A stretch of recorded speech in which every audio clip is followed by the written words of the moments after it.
What's up guys? So we are here in SM General Santos City, ground floor, particular dito sa booth ng Spider and MT Helmets.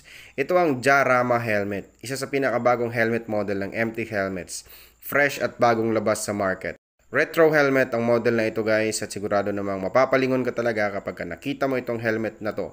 Kasi sa forma pa lang talaga namang panalo.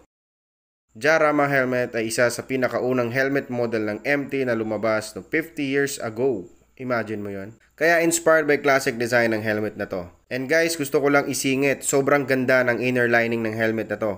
Yung tipong kayang sumabay sa mga 10 to 15k na helmet price yung quality ng lining na makukuha mo dito. Gusto mo ng proof?